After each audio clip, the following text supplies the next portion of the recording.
Welcome to Beyond Listening, a podcast where we go deeper than the words to the heart of transformation, connection, and what it truly means to live and lead with purpose. I'm Miriam Jones, and with Adam Rumack, we are the founders of Open Circle, where we create transformational experiences for individuals and organizations seeking to make the real change that they want. At Open Circle, we believe that listening isn't just about hearing. It's about presence, courage, and at the end of the day, the willingness to be changed by what we hear. In this podcast, we're going to bring that same philosophy to life through deep conversations with leaders, guides, and change makers. These are people that don't just talk about change, but embody it in the way they live, lead, and serve.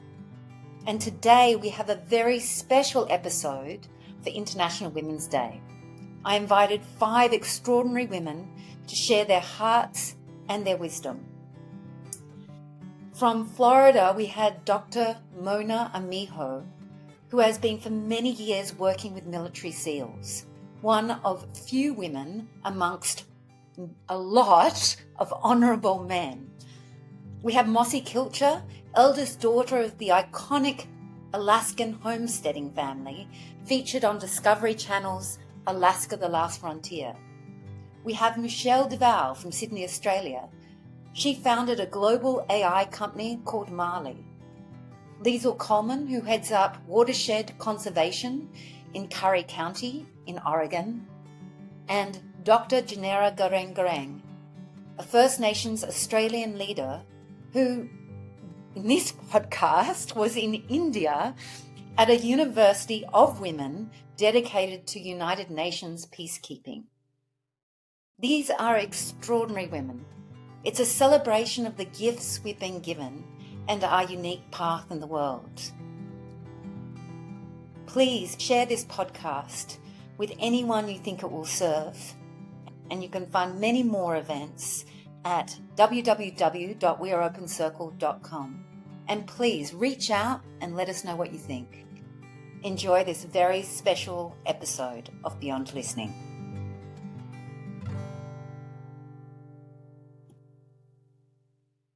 I wanted to dedicate this to my 2 daughters. I feel the weight of responsibility of being a woman with 2 girls who are teenagers.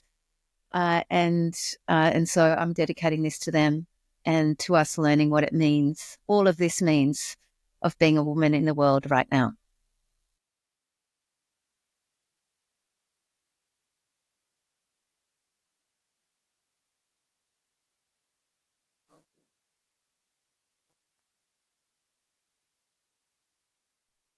Yamaway win ya, Yamaway win ya, Yamaway win ya, Yamaway win. Yamaway win ya, Yamaway win ya, Yamaway win ya, Yamaway win. Dibani wanya, Dibani wanya, Yamaway win ya, Yamaway win. Yamaway win ya, Yamaway win.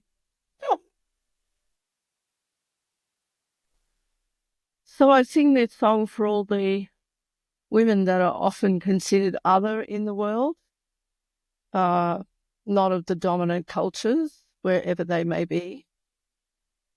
Usually women of different coloured skin, different religion, different ways of being, people who change or transit to being a woman from being what is biologically called a man. These things in our culture don't mean anything. In fact, we are all human. And in being human, we are all spirit. We are all Kurumpa, soul. And that's in our culture, First Nations of Australia and many of the others around the world. We consider that to be the most powerful part of ourselves, and that when we become human, then we have gender, female or male. And that for us, those 2 things are complementary halves of a circle, a sacred circle. And so we have sacred women's business, sacred men's business. and that those two things are honoured and respected in all ways. And we also are expected to behave that way. We teach our young girls and our young boys, because it's women that do all the teaching. We bring them up until boys go to men for men's business.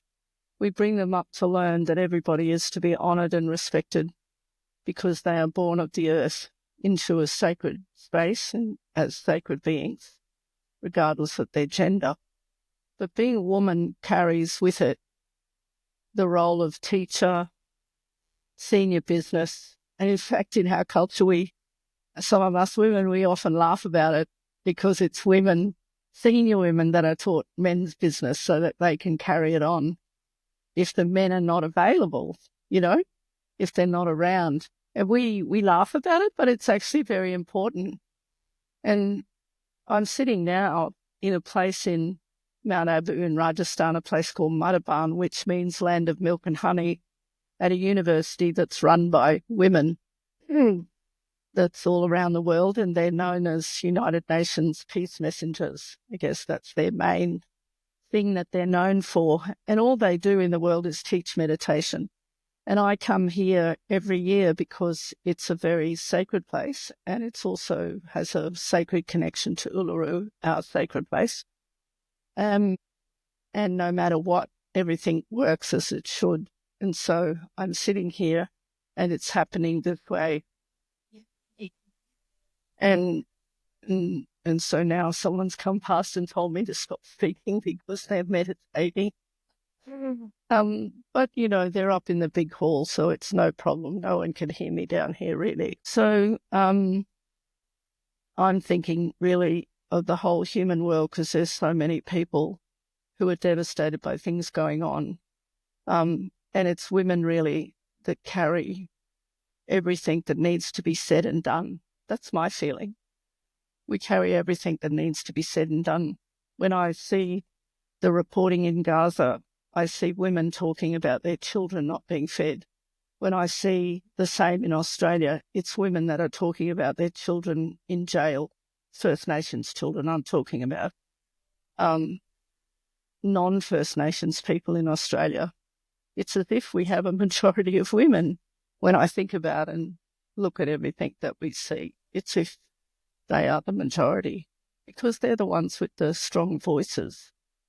And so for me, same as Miriam, I dedicate this to my grandmother, my grandmothers, my great-grandmothers, the ones who said, carry on the law, carry on the spiritual way of being. To these women in this place, they carry on the spiritual way of being. And that's what matters in my world. That's what matters, I think, to the whole transformation of the world, is that we as women have that strong strength to hold the spirit of humanity in whatever form that takes or whatever it means to each individual person. It matters. Ua paria.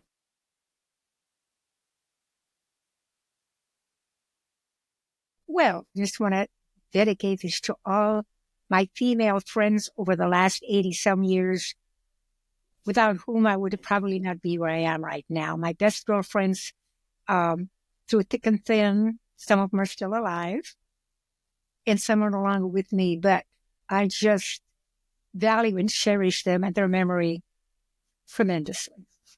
And my sisters, and my whole family, but especially my women friends. This is a deliberately diverse group of women. Okay. There are women here of different ages. There are women here from all over the world. And all of us have very different journeys that we've taken to get here.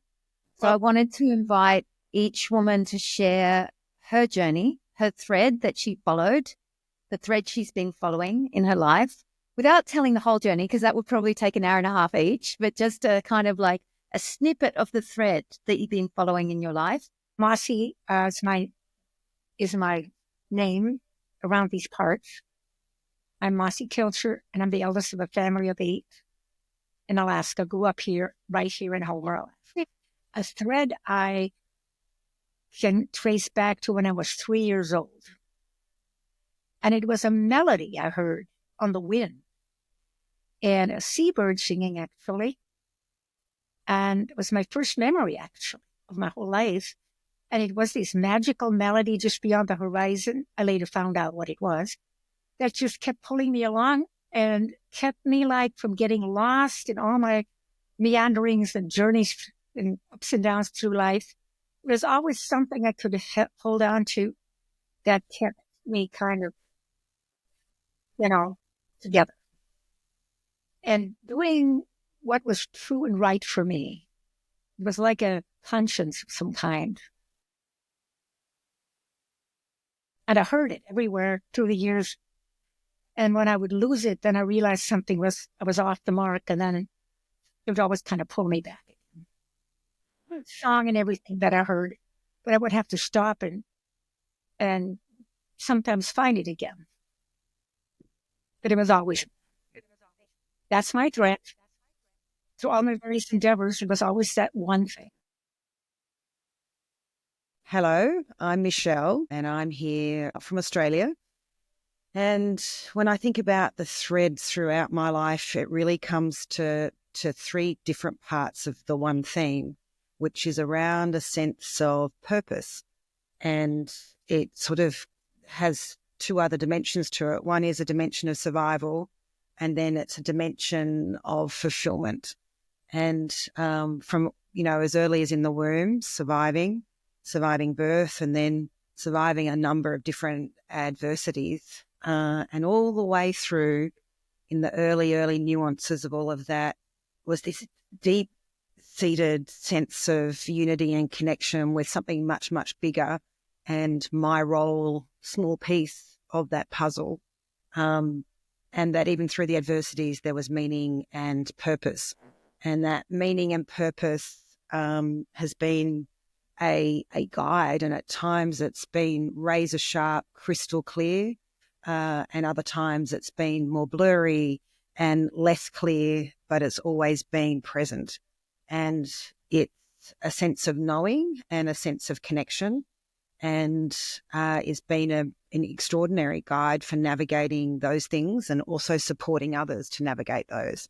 And that's given me enormous sense of being a part of the whole, despite the unique circumstances that often can cause to feel desperately disconnected.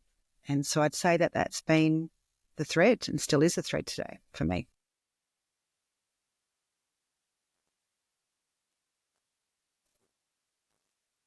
My name is Liesl, and I think my thread has always been the goodness and glory of creation and the interconnectedness of everything. And I can trace that back to when I was 5.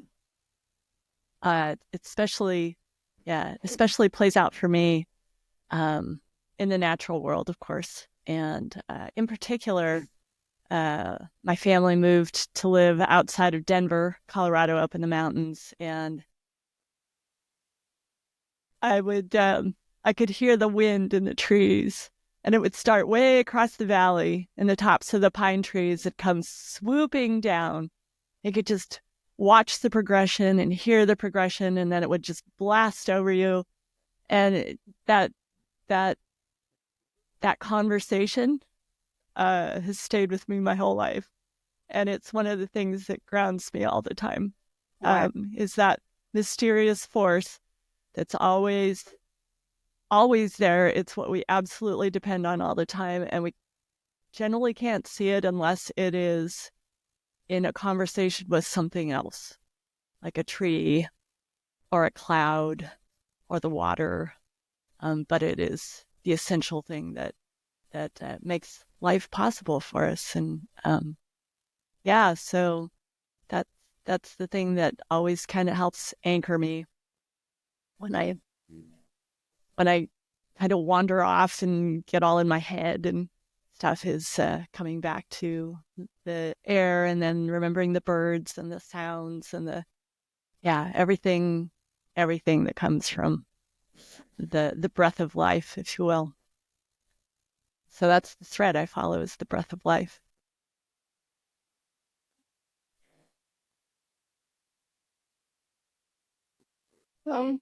So my thread, my thread in my life was seeking, being loved unconditionally and seeking it, and then finding it wherever I found it. And usually that was in people who loved me, was humans, yeah. So I found it in the humans, but I always knew that I'd come from some place where there was that being that loved me unconditionally, and I had experienced, that one beyond the whatever name people give it. Many people give it different names, but that one beyond this physical place, Nunjanati of the planet, that one that lives in another place. And luckily for me, in my culture, my mother taught me that. And so it was always the women too. It's always been women that I found the unconditional love from and with, no matter what happened. So sometimes they were strangers. Sometimes they were people that I knew. Sometimes they were people I only just got in touch with in a moment. Strangely, it was not my family that unconditionally loved me. It was that higher being. And through all of the, pain, adversity, sorrows, whatever happened, but also all the joys, it was in the joys that all those unconditional feelings of being completely loved existed. So the one thread was trying to find that being, and I only ever found it in silence. And we were taught to live in silence. I grew up living in a place that was very silent. In the country, on country we say in Australia, which means away from cities and away from usually people.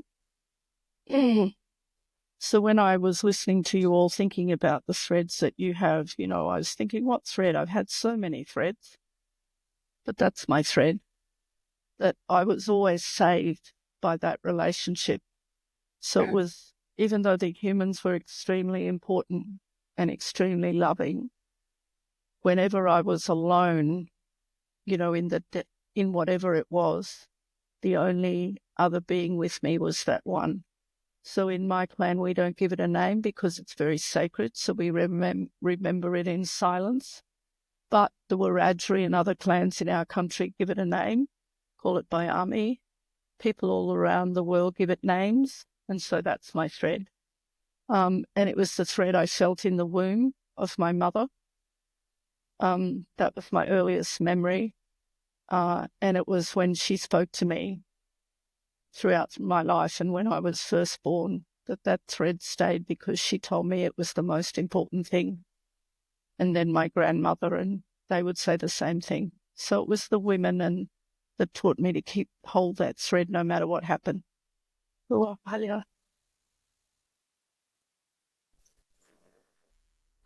thread has evolved a lot since I was a child.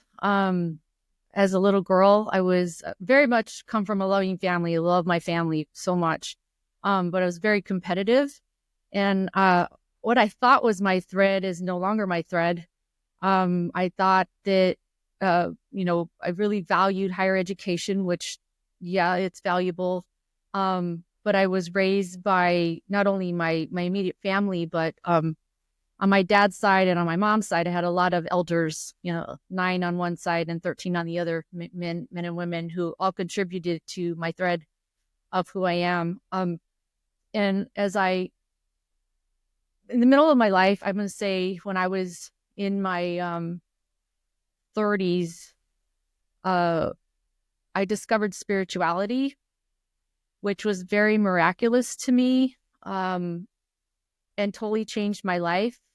And I don't mean religion. I mean the spiritual knowing of just your surroundings, your things that happen to you, the people that come in and out of your life, and how you're to serve others. and I've always been of service to others, don't get me wrong, but I think more so now that my purpose is to share my experiences so that my being evolves and also helps to evolve others as we experience, the tapestry of the threads in our life that, like I said, I could just think of, I like that word tapestry because it's had many colors and it's come with so many lessons, and I know it's not over.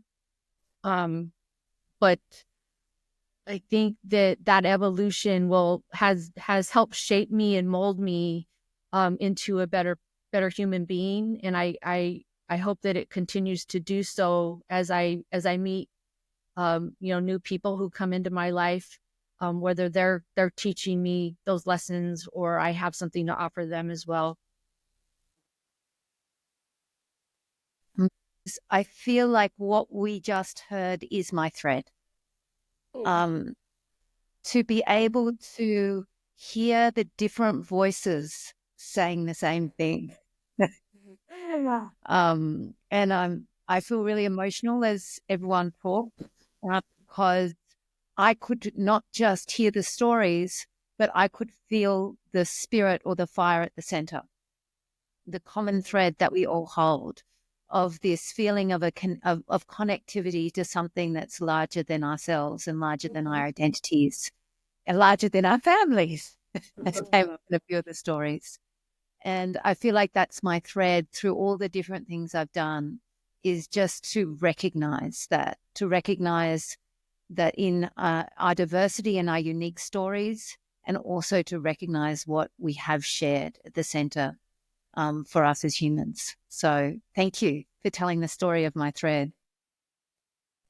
We are here as women. You were invited as women. I sent out this little quote, which from Georgia O'Keeffe, which I really love. She says, "I feel there is something unexplored about women that only a woman can explore. Whether you succeed or not is irrelevant. There is no such thing. Making your own unknown territory known is the important thing, and keeping the unknown always beyond you."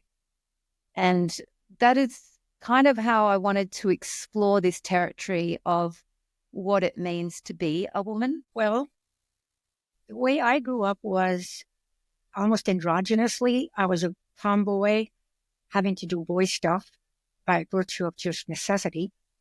And I never really realized I was a girl. I mean, I was a girl, but I honestly always thought the most important thing was that I was a person. I had this so inside me, I don't know where it came from, that it kind of went against everything that was going on around me. It wasn't honored, or it was looked down or ignored. And that voice in me that says, hey, wait, I'm a person first, never somehow was able to just resonate in my surroundings. Of course, this was in the 40s and 50s and 60s when it was really bad. So anyway, the point is, it's taken pretty much all my life, even today, to realize that the importance of personhood coming in female form, I might add, because it's very different from a woman person. A woman person, I finally came to realize, is different from a man person in many, many ways. Biologically not as well, which determines, I think, a lot of how we look at the world, because we bear children, and there's a whole thing I could say about that. But the point is, I discovered in myself, was constantly discovering what it means in this world to be a woman in a basically male world, and keep holding the line, or towing the line, and sticking true to my personhood as I expressed it in my various ways. And it has been super difficult, especially in Alaska, which is very guy country. And so trying to keep that bubble around me of inviolably keeping that bubble of personhood and the female version of it without getting it corrupted was a thread, I suppose, another thread, you might say. And also when you ladies talked, it brought up something very important to me if I may just say this real quickly, about my need. One of my threads has been community. Loving community, needing community, partly maybe because I grew up isolated and lonely. So nature became my family, my community. I look to nature for answers, for solace, for a sense of belonging. And from the get-go, I felt I was part of something much bigger than me, incomprehensible, but yet somehow comforting, because it was always there, didn't judge you. It provided kinds of magic and excitement and a sense of belonging that when people let you down or whatever, there was always nature to hold in her arms. And didn't say you're a woman or you're this, you're that. I could just be me. And that is a thread that has sustained me all my life, and which I would love to share with anyone that I can possibly share it with, because it's been crucial in my life to keep me whole and keep me on track. I think the highlight of my life, I just want to tell a quick story, is when I started catching my bay horse trips with my horses, knowing zilch about anything, leadership or being in charge of, or even about horses and people. I was scared to death, but there's a way I could sustain myself. In the 12 years that I did it, I probably learned so much more about myself than any education could ever have done.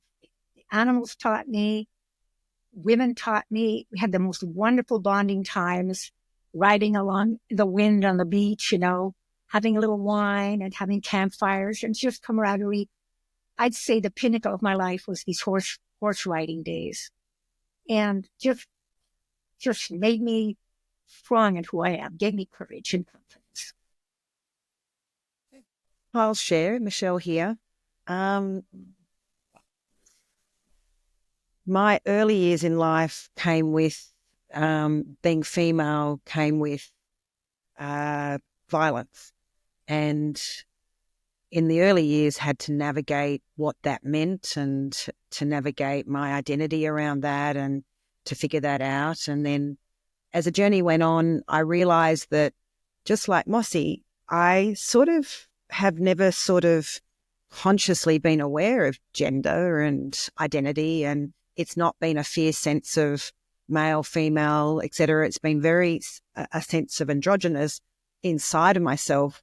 However, having externally, different people viewing and having their own views, and that coming with some of those things I just said around violence and other things. And then the startling realization was I ended up with a life-threatening illness.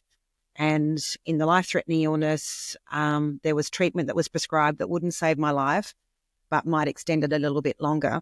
And in that process, I declined that treatment because I imagined and was hoping to be a mother.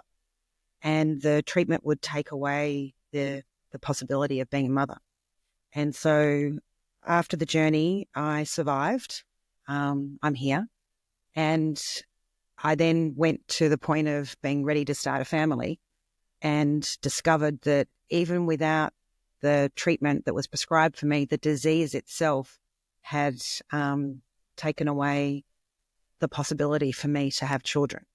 And in that discovery, I realized that I would never be a biologically give birth and have children in that form. And that was the realization of what it means to not fulfill that part of the biological nature of my body to be able to do that. And it was devastating, and still is. And in that journey, I discovered in the womanhood how women view that as well. And so there's how the external view, others view that, and how that view was that wasn't female to not give birth in that sense, and how other women related to me. And so that was a fascinating realization, because it wasn't in my narrative, and all the narratives that others have to minimize, to we say you're lucky you don't have all the challenges that children give you, all the narratives that we have to try and minimize the loss of something as significant as that. I went through extremely early menopause, which was another change in the body as a result of what had happened. So not only did I lose that with the children, but also my body radically changed at a much, much, much earlier age than other women around me. And again, wasn't spoken about. Again, there was no space in the narrative to have that. And so in the question there around what does it mean to be a woman, and to realise that, it's an irony, but that was the physiological sensation of what does it mean to be a woman in the knot of having some of those aspects. And so that's been a journey to travel on and to figure out how that expresses itself, not in that form. Michelle, thank you for your courage to tell that part of your story. I think that unfortunately, on this earth, in this world that we live in right now, we have a lot of societal pressures and expectations of what a woman is. There's cultural expectations depending on, where you grew up. And I think that those influences on little girls as we, grow up to be a woman, could really either harm us or help us. And unfortunately, you were affected negatively by that. And I'm so sorry to hear that. And again, thank you for sharing that. But I at the end of the day, I think that we are responsible for defining our identity of ourselves, right? Based on the life you want to live or the life that you're living, or don't even want to live. I'm a professor, I'm a mom, I'm a sister, I'm a lover, I'm a friend. And it's really important that women around the world recognize their power, to take their power as an individual woman and claim who they are as a woman and not let anybody else take that from them. I learned that the world is a cruel place. And the first 3 years of my life, and when I was in my mother's womb, it was very joyful and peaceful and calm and serene, and it was great. It was a great time. And then I learned the world was a very different, cruel place. And that went on for a very long time. It goes on still today. It goes on and on and on. And in each of those experiences, and I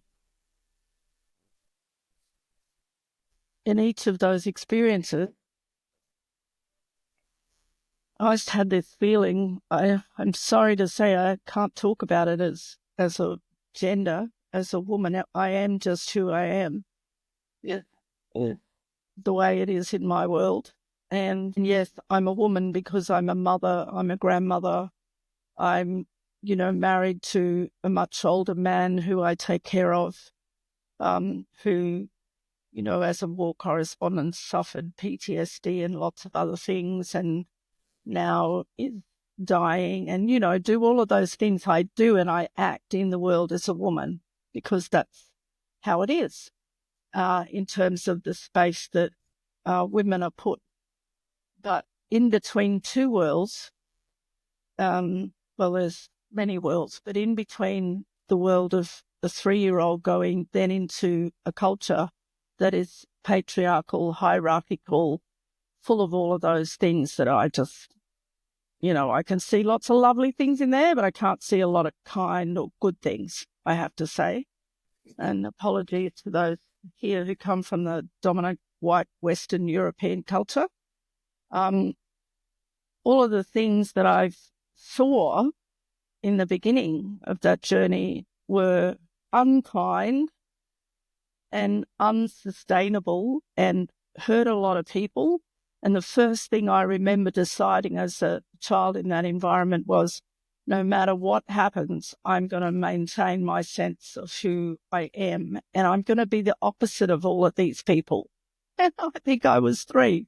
I don't even remember, physically with my voice. I just remember my soul saying that to me, and that no matter what happened. And of course, at those moments, I just didn't even want to be on the planet. And I, all my life, 66 I'm now, at times I look at the world and I'm like, I don't want to be on this planet.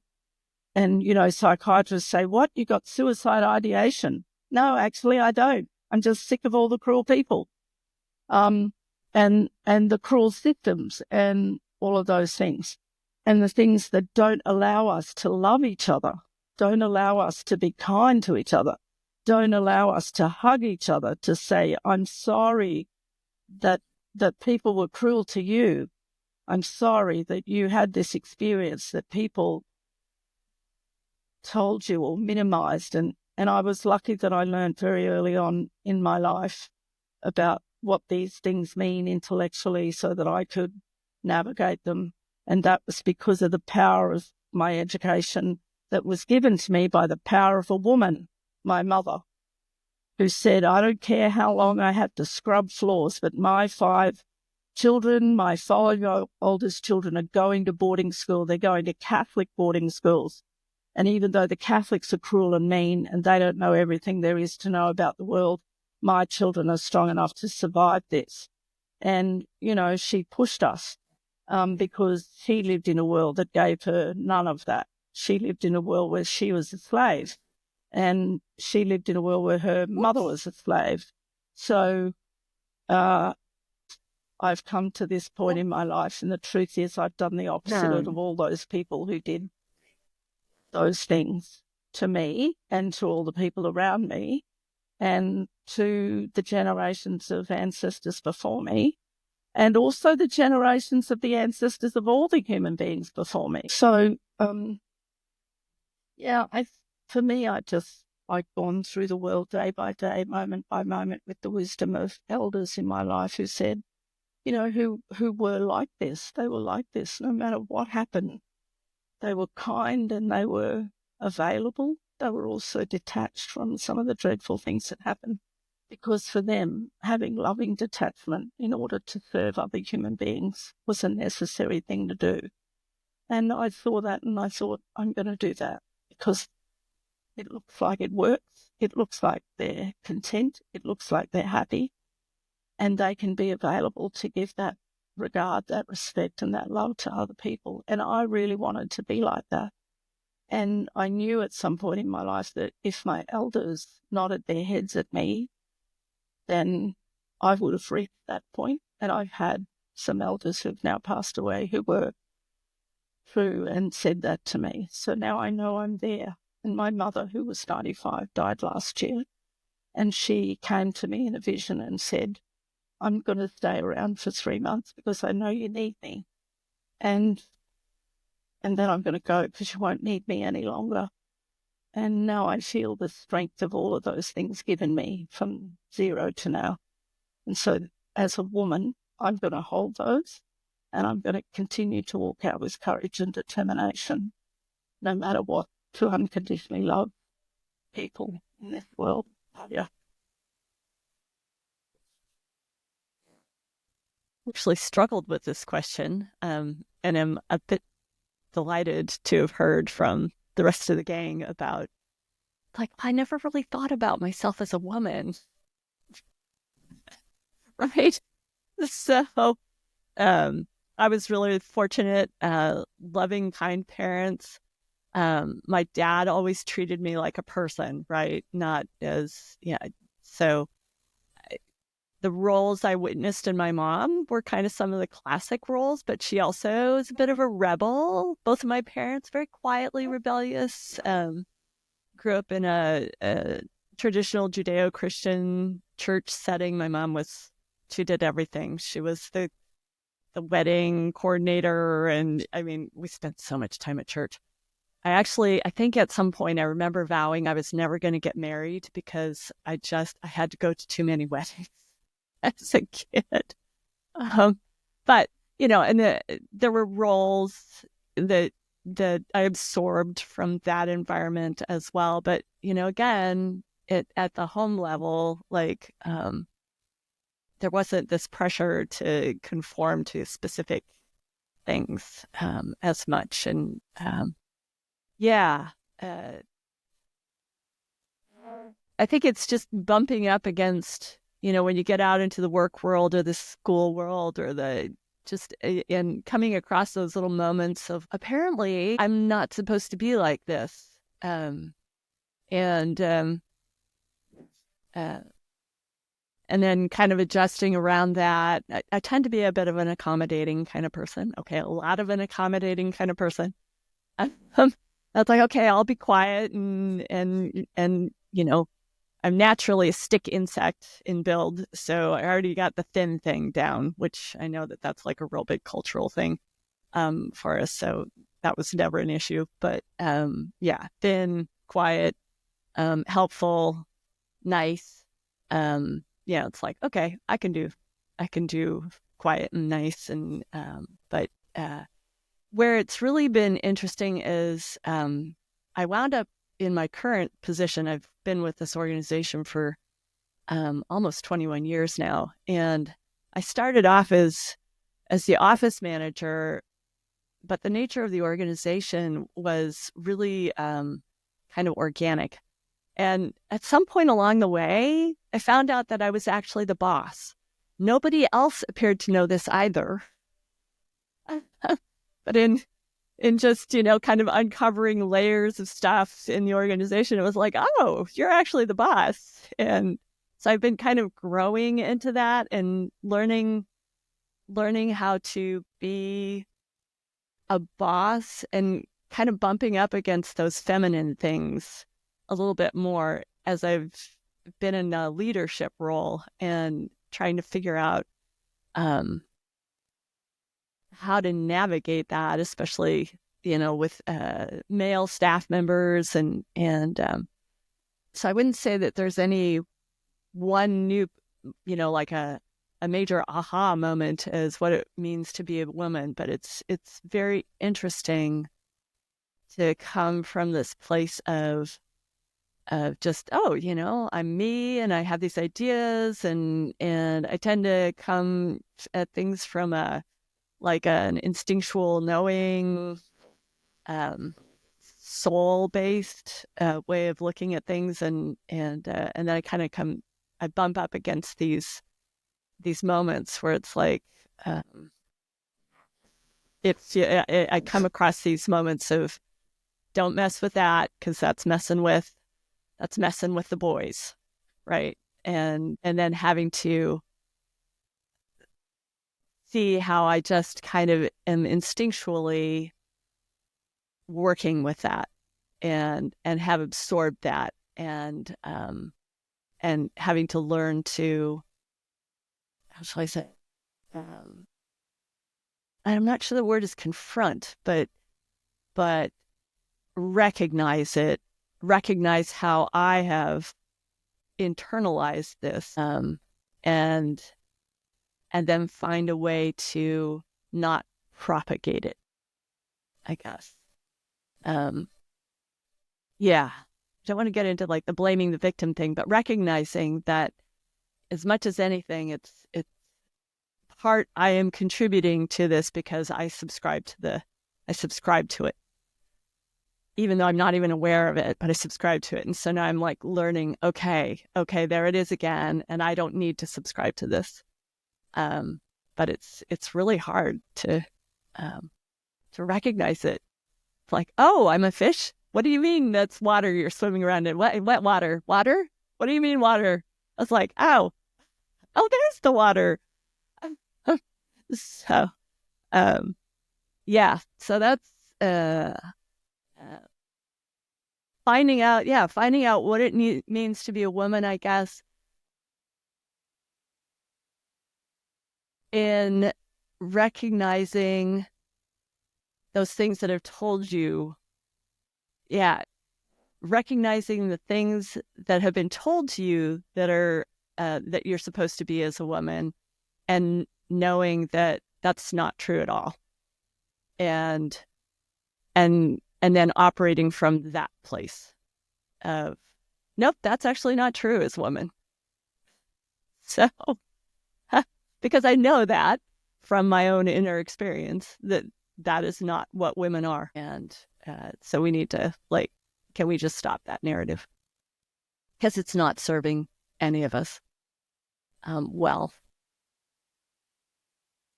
Yeah, I want to leave a little space now, just as we've listened to all of those stories from perspectives on what our journey has been with being identified as a woman.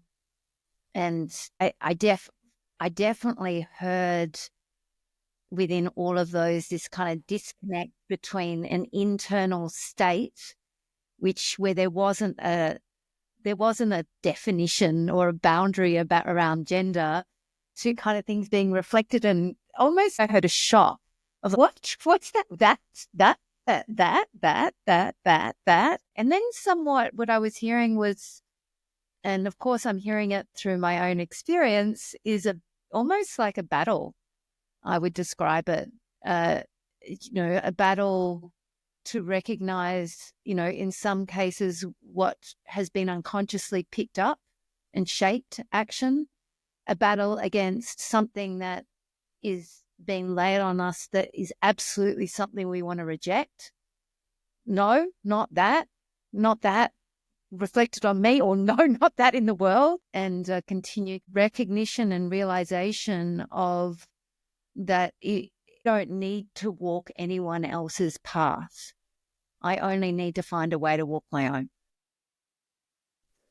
And, I deeply relate to that personally. In fact, I think that's what's been like tapping at my shoulder. There's been a part of me which is really committed to getting into the nuances of what it means to walk my own path in the world. And certainly for me personally, a lot of that has been undoing what is reflected on me, not necessarily in what people even say, but how they interact with me as someone who looks like and is a woman in the world. To have a space where it's just easy, calm, serene, peaceful. Yeah, don't tell me what to do, all of that stuff. Just let's all be peaceful, calm, serene, easy. I heard similar to you, Miriam, that the internal landscape of self is not distinguishing, at least in this group of women here, and underscored by what Mona said around, we define it internally, and that's the definitions that we can operate from. Is that in that sense of coming into the world and not having anything apart from our own sense of identity until we bump into something that mirrors back to us, oh, that's not the expectation, or that's not allowed, or there's not permission, or whatever it is externally, that innately it doesn't exist. The limitation and is a construct constructed by perception, and that perception either invites someone to rise above it and to transcend it, or to feel limited by whatever is in the reality. And it's probably all those things simultaneously, right? And what it makes me reflect on is the younger generation as they're entering into the world, and what's been called Gen Z today. And I've been deeply studying that generation, and the fluidity of self-identity for that generation is such a celebration. But someone not being defined by that and liberated by that, oh my God, isn't it wonderful? And I'm super, super excited as that generation and the generations more recently that's not what our story just described, of coming up against and realizing that other people have a perception that's limiting about us because of our gender. So that's a phenomenon and a super exciting moment in history. I have this joy of having 2 teenage girls, and I really see that in there. It makes it tough when they're your daughters. Let's say. It's like, no one's going to tell me how to define mix with the teenage stuff. But then alongside it, and this makes me incredibly sad, they do not feel safe in the world as well. Yeah. and so there's that then that they express with great abundance in this house. We only have women in this house. But as soon as men come in or when they're out in the world, there is a heightened feeling of not being safe. Yeah. And, you know, I've seen that, like it's kind of dramatic, even more so than when I was young. And I don't know if that's just living in the States, in California, or if that's, you know, I'm not doing research, but I really see it amongst the kids, and it's particularly not feeling safe with men. It's not just, it's, you know, there's a feeling of they can handle it from other women, like bring it on. But from men, there's a feeling of that they will not. So it's an interesting thing that I'm just observing in my own home. I've actually worked in male-dominated fields for half my career, and I've seen particularly what Michelle was talking about with earlier, the younger generations versus, okay, I'm going to say it, the salty dogs who just need to retire, the different mindsets. And I'll give you two examples. I used to be an emergency manager for a fire department, and so male-dominated field. And I was also the diversity, equity, inclusion officer for the Navy SEALs. And in both instances, these are very strong, powerful men that I worked with, but I didn't experience any negativity because I felt like I was hired to bring something that was value added. And so I feel very fortunate that I was invited to the table in various capacities to work with these honorable men. But I did see the dichotomy of the younger men who were coming into these fields and their mindset and their attitude about women, which was very much more welcoming, open-minded, protective. And the older men just came from a generation where they just didn't work with a lot of women. They didn't want to work with a lot of women, more demeaning. It was so stark, polarized. You know, I saw it. I don't have any answers other than as individuals, you know, as individual human beings and our networks that we surround ourselves with, you know, our circles, whether they're, you know, in your home or your community or your work life, to, you know, keep holding strong to what we believe in, because again, we need to identify us as the women we are, who are, whatever our talents are, that contribute to that environment. We need to be respected. Yeah. You know, so it's that old adage of, you know, you teach people how to treat you, right? By what your boundaries are and what they're not.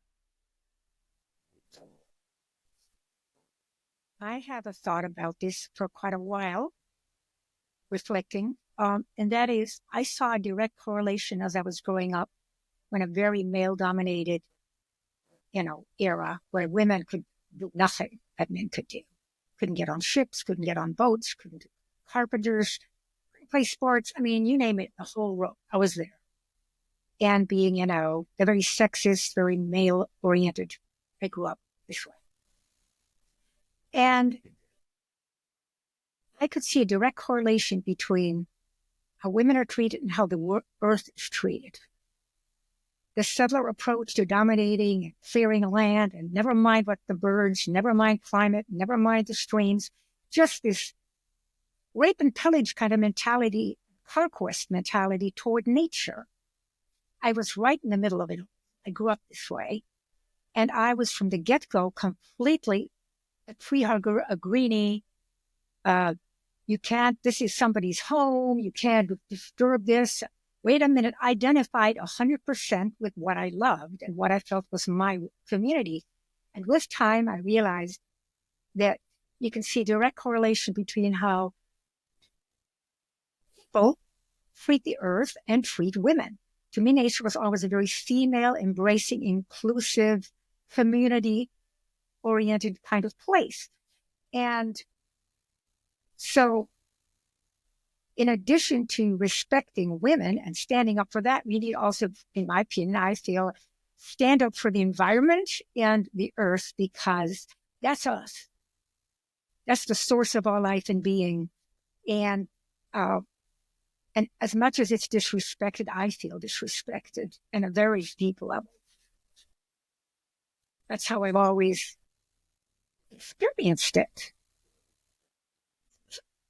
It has always been easier from what I've seen and what I've experienced to say, yeah, so you got to walk this path and you can see all these things going on, but you've got to walk through it and know who you are. And in my experience, it takes enormous daily courage to do that. Oh, yeah. Particularly when things are being thrown at you, or, you know, when you see things in your culture and environment that are not akin to that, and then to keep walking forward in what, you know, whether it's that, you know, that, you know, the earth needs to be respected, that you need to engender respect for yourself, all of those things is how you do that as you walk forward in the world. So it's kind of two parts to this.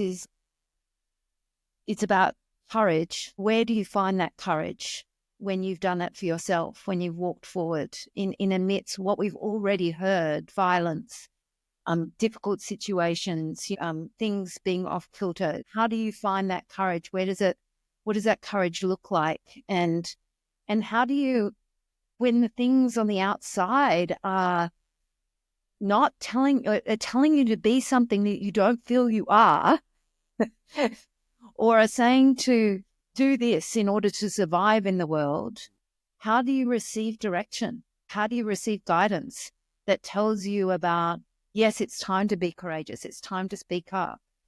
Because sometimes it's very dangerous too. I know that I've had to learn discernment in my life of saying, actually, now is not the time to speak up. That wouldn't be safe for myself and my kids.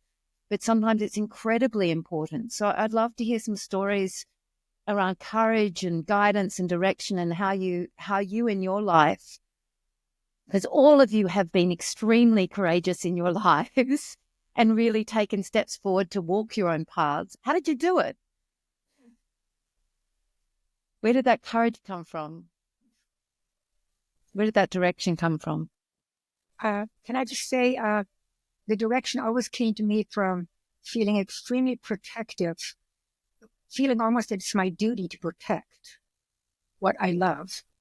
You know, like a mama bird will fight off a big eagle or something. That kind of doesn't even require courage as much as just, it's almost beyond courage. It's almost instinctual.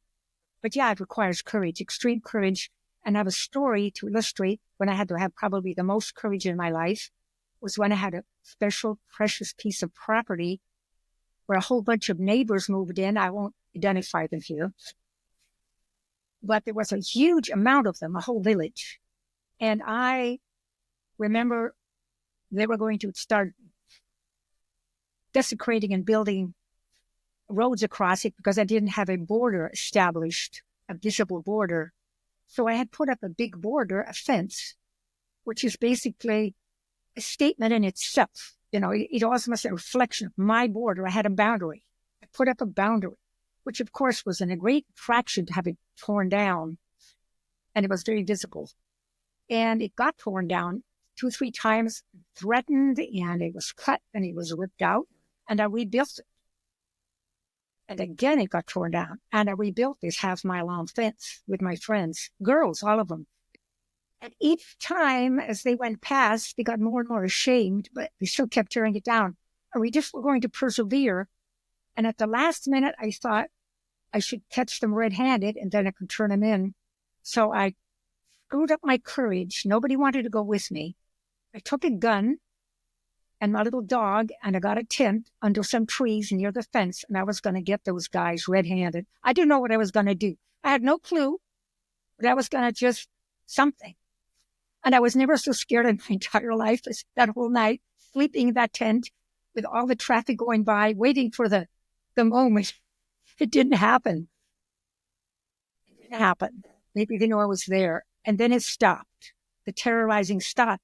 But it took that extra horrible amount of courage to do that. And I was so proud of myself afterwards, but still, I just went into it without even thinking what could happen. Everybody said, oh, this could have happened and that could have happened. Well, that's when I realized how making a stand at the right moment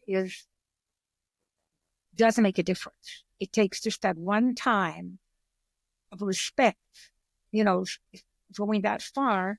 Plus, I put a sign up and said, since you are Christians, do unto others as you would have them do unto you, with that nice framing sign there, did the final trick. But anyway, I was like coming up with all kinds of ways to protect myself.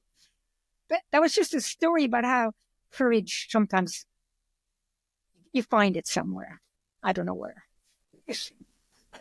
Well, I don't know if there's a one size fits all answer to that. I think it's situational. I think that, you have to have an environment that's psychologically safe or environmentally safe before you discern or make a decision.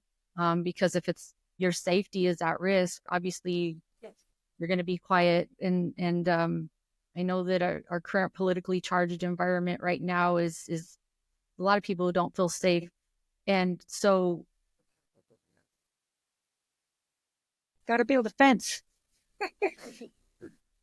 and I speak about my career because I was supported. I didn't have a lot of risk. I made sure that I built a community of support around me, and not just my colleagues, but my leadership, right? And if you don't have that, then I think there's a lot of risk to taking a stand. And if it's going to affect you negatively, then you want to pull yourself out of that environment. Right now I work for the federal government and I'm ready to leave. I do not feel psychologically safe.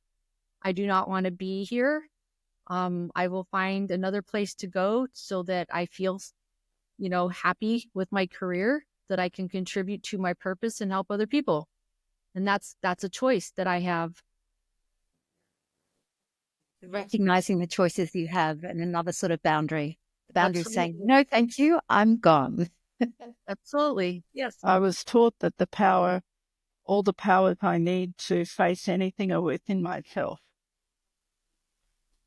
That no matter what was outside, all I had to do was make the choice to say, which power do I need right now to deal with this situation? And so I was taught that there are 8 powers that I have that come to me spiritually when I'm born, because they are sacred powers that are within the soul, and that we have them all the time, no matter which life we are in, because we believe that we reincarnate into different lives. And we take these powers with us because they are part of our soul. They're not part of my mind, my brain, my intellect, or the experience I have in any life that I am in. And that whatever I have to do in the life that I am in is see the situation and decide what inside myself do I need to use right here and now to deal with this situation. And I don't need to tell you, but I've been in situations that are really horrible, war situations, guns pointed at my head, people abusing me, people yelling and screaming right in my face, you name it, it's been there. These powers are the power to discern and judge something, make a decision in a moment. So I have to be very strong within my own knowing, is the only word I can describe it, but it's the relationship of my soul to myself as a human. So we use our intuition in that relationship. But in that split second of knowing, what am I going to do in this situation? To use that power. I can't remember all of them because I don't think about them all the time. But the power to tolerate, the power to cooperate, the power to discern or judge, the power to accommodate the situation, the power to create unity, the power to pack up in my own mind what's going on and leave, withdraw, whether I withdraw physically or I withdraw in my own mind, or however I choose to do that. These powers take a lot of time as a human being, this is my experience, to learn how to use in a split second. And the only way I can do that is through practice. Wow. And so this was taught to me, and this was something that I had to learn to do in those situations. And I believe I was put in those situations so that I could learn and that I could do. So it doesn't matter what I do with my, in a way, my education or my intellectualization with any of this. It's that knowing in that second what it is I have to do. And often for me, it's been the courage to make a decision to survive, or the courage to make a decision, whatever. It might not be a situation where someone's trying to kill me. It might just be a situation where someone's trying to hurt me with their words, and I have to set a boundary. But to do that boundary with kindness and regard and respect and honour that that other person is also in this world doing whatever they're doing, and I don't have a right to wound them, kill them, whatever. It's a very, I mean, I'm explaining something in my tradition that is very strong and hard to do, and it takes a long time in the life to get there. And I'm not saying that it's anything fantastic or wonderful or brilliant, but it is something that I have yearned and have wanted to become. And so it's something that I've practiced. And for me, I often now, because I've had 63 years of practice, I will look at a situation and go, what is it that those people want? What is it that I want? What is it that needs to happen right now? And I'm particularly good at doing that in chaos and in times when things are not ideal, because for some reason our responsibility, or my responsibility is taught to me, is to bring peace and calm and serenity to the humans in that place so that we can all work together. And that's just the purpose and responsibility I have. It's not to look out for myself. In looking out for everyone else, I'm looking out for myself. I don't know if I'm explaining this well enough for you to understand, but in listening to all of you, it's the thing that I feel I need to say. And for me, I think it's the higher purpose around sacred leadership, which is, what I do and what I study and what I've come to in my life to come to understand. It's the path that was set for me that I didn't even know was set for me. And it's something that I struggle sometimes with, because I struggle to face and let go of my own instinct to try and save myself. So I don't know, sometimes for me it's just like, why am I even here trying to do this? But something drives me, and that drive is that sacredness inside. Yeah. I was just going to share that before Janara spoke, that it was for me about that sense of inner purpose and the sense of those inner knowings and being able to respond to them. So I won't re-say that, because I couldn't say it any better than Janara just beautifully, elegantly shared that. I would add an additional piece for me is that I struggle with the word courage. Courage kind of has a sense of those big moments that Mossy kind of spoke about. And they're definitely moments, I would say, of courage, certainly. And then we hear Janara talk about those all those other moments, which might be, very significant, or just moments that feel very uncomfortable. And I think when we take a really long-term view and we're purpose-led, we're just doing what we know is true to do. And there's discomfort with it. There's uncomfortableness with it, because it's not always what's expected. And it's not always in alignment what others expect of us. And that's that extraordinary discomfort. And I think a lot of humans have with having to take an action or an internal experience that is different to what others expect of us. And so for me, it's the moments of responding to what I know is true. And sometimes it's really hard to do that amongst all of the expectations internally of myself and also the expectations externally. And they have big impact, and they're big decisions for other people. Commercial decisions, human decisions, health decisions, societal decisions that have big impact. in the spaces that I'm operating in as well. And so when it's a sense of purpose and it's my piece of the jigsaw puzzle, and I just need to do that one piece, it allows me to more easily hear my voice and my sense of self and what my little piece of the jigsaw puzzle is. And it humbles me, and it means it's the one thing that I can experience internally, or the action that I need to take. And I never think of them as courageous. They might be, but they're just responding to the impulse. And when I do that, I'm true. And that is the only thing that I can do. And so I think it's the little things as much as the big things. And it's the invisible things that no one else will ever see. Just like Janara was saying around how I manage this inside of myself and how I think about these other people in this moment is the one thing I can do. And I can bring, whether it's kindness and respect, even though I do whatever it is. I think it's all those little things which add up to be the courageous thing in the end. And those are the things, to Mona's point, that are inside of us that we can do. And they're the things that are the little things, the little daily little things. Every single little thing is the thing, I think, feel. You know, my dad was a linguist, and discovered that the word courage comes from the word cœur, which is French for heart. It's not something you think about, make sure it's all ready, safe to do something. Because it springs from the heart. Like when they say a horse has courage, they mean he has courage. He has energy. It gives energy. It's the lifeblood. And it's springing right from the heart, bypassing almost the brain. And that responding you were talking about, Michelle. So when I sort of put those two that together, I felt better about having courage, that it's not a big deal.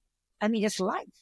You take risks, you take chances. So, I mean, go for it. You know, it gave me that extra boost of, while you're alive, being alive takes courage.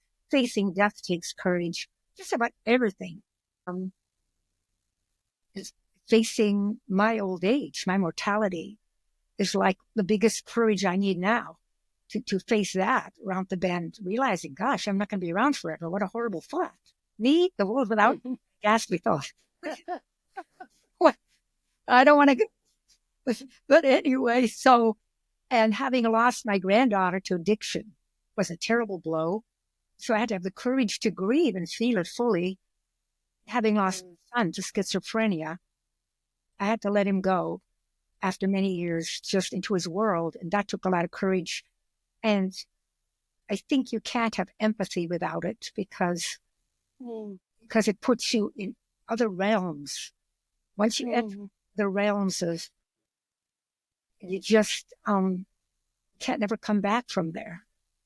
And to have experienced certain things, if it doesn't give you empathy, then what's the point?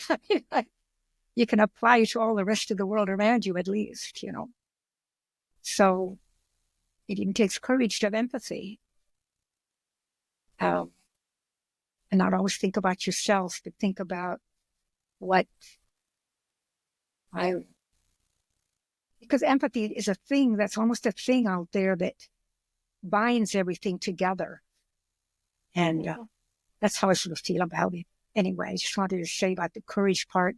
It has many different shapes and forms, as we all know. Yeah. I don't know if I have any particular story about courage. I've just been reflecting as I've been listening to everybody talk that I'm discovering several things that I think I've always known about. What's amazing about being a woman is that I think because we are just physically, more limited than men, and we get to go through the 28-day cycle, right, of a mini death and rebirth, that it makes us have to learn how to be strong in different ways. In ways that are more I guess, constructive. Doesn't mean that we can't be destructive too. But it's just interesting that it's like the knitting together, and it's and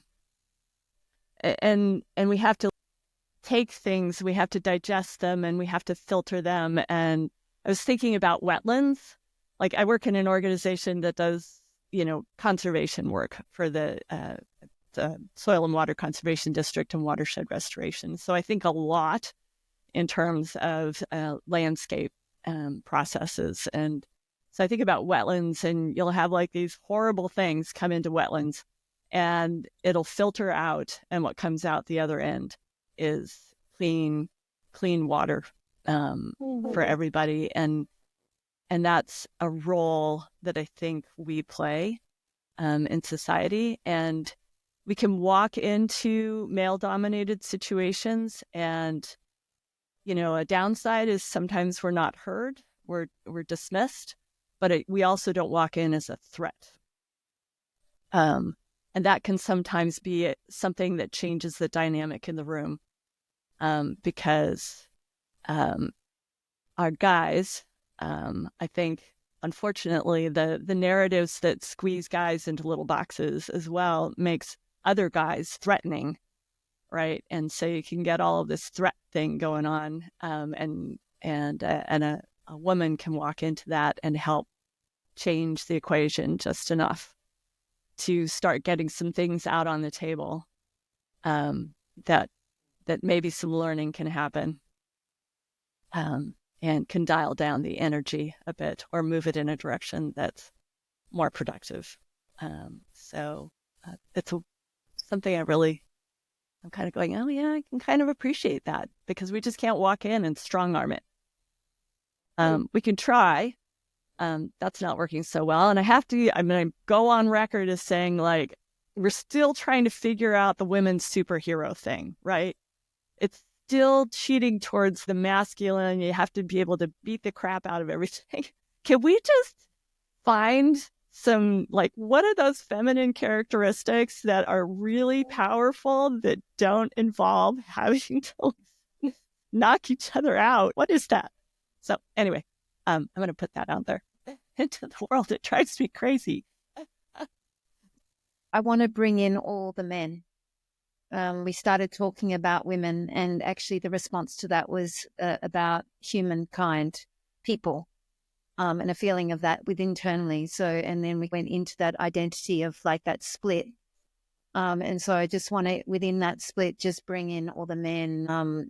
And this podcast is not about men in one sense, but in another sense it is, because we're not separate. We all have different experiences of the world as it is now, in this moment. Having heard and having been in this conversation and letting it all, just like Liesl's analogy of letting all of it come in and filtering out, and listening to your instinct and experiencing what you're experiencing about the world now.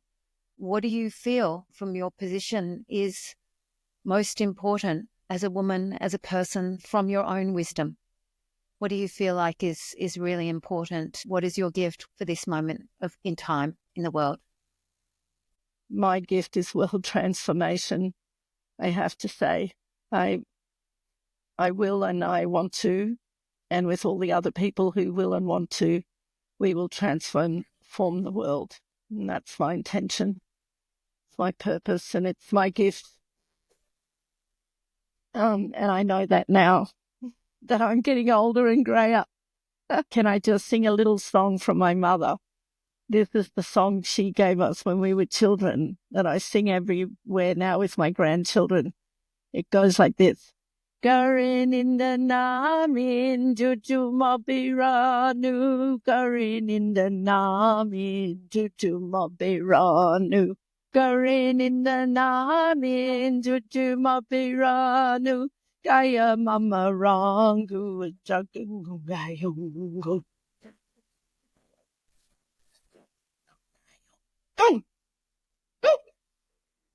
The joy of learning as we follow each other, with each other. story of that song. Paya. They're smiling as I'm imagining all the meditators listening to that song. I hope they heard that. I hope so too. They're finished now. Well, I think this has actually been my particular gift all along. And it goes with a physical characteristic, which I have really big ears.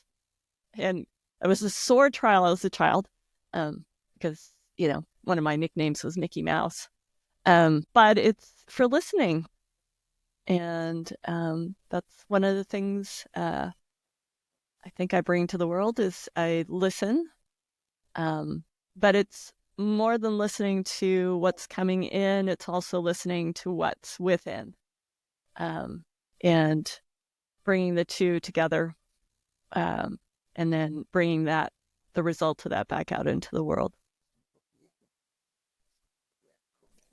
I never thought about having gifts of particular kind, but I think if I would look back over my life, it would be a knack for bringing things together from various different places, people and nature, or people and people, because I also had a hostel and I also had a big farm, and depending on people to work together with and having to kind of orchestrate a lot. The eldest of a family, I mean, what do you expect?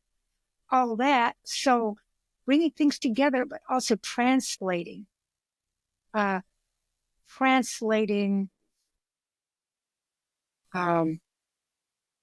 a hard word to say, but translating what I feel and see is out there into some way that someone else can grasp it, whether it's stories or whether it's music or whether it's excitement that's kind of catching sometimes, nothing more exciting than excitement or showing people things, that I love.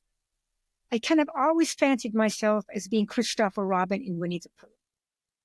And that was my mentor. That was my template for life, having fun, enjoying, all the animals and bringing them together, having adventures, kind of looking at the constant, innocent, playful side of life that's out there too. And not everything being so doggone serious. It sort of makes you able to cope better and move. Because the bird is always singing, no matter what. The weather, the hawk is circling all the time. So I just use that as my inspiration, and I'd like to convey that to other people for as long as I live.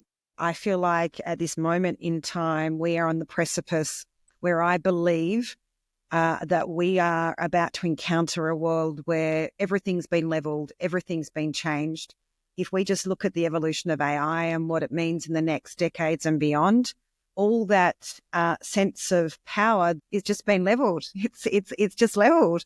And the next evolution of what's happening to mankind is it's about all the things we just discussed today, which is about all the things that are invisible, intangible, the things that are purpose-led, and they're the things that will have in the next decades and beyond the most power, the most influence, because they're the least developed externally in the world. And so my belief is that as we engage with this next phase of evolution and we continue to give our gifts to the world that are well developed, and we facilitate and support the accelerated uncovering, exploration, and the evolution of those in the world, that we're in probably one of the most exciting times in human evolution, despite how it feels right at this moment.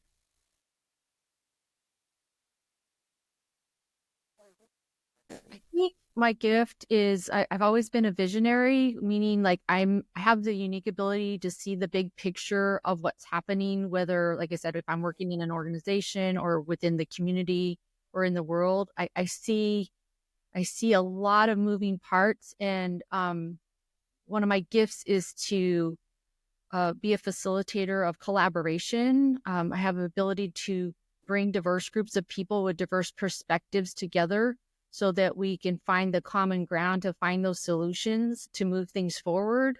And it would be my hope that in this current current situation of the world and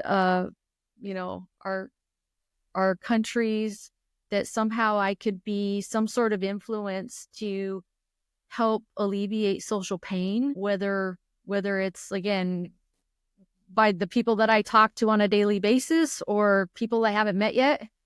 And maybe there'll be a second book out of me yet.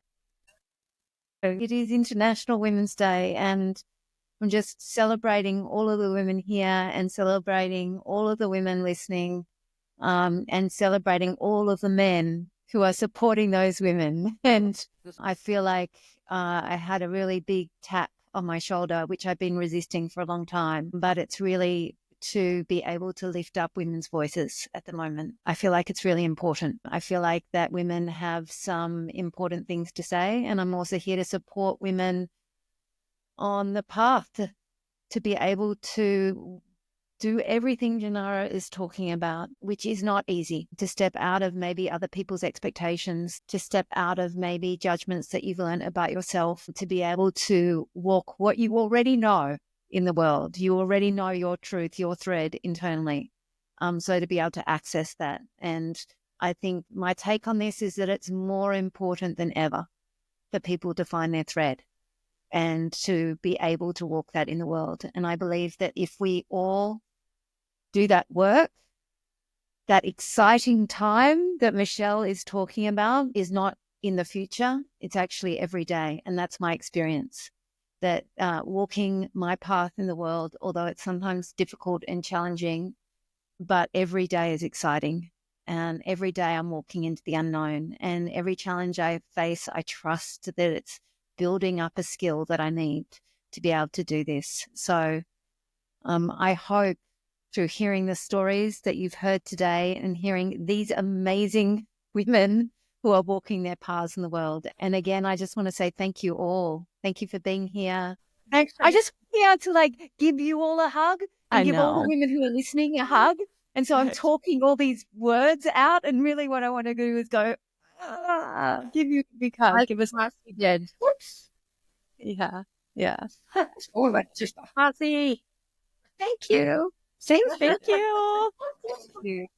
Okay. Thank you, everybody. Be well.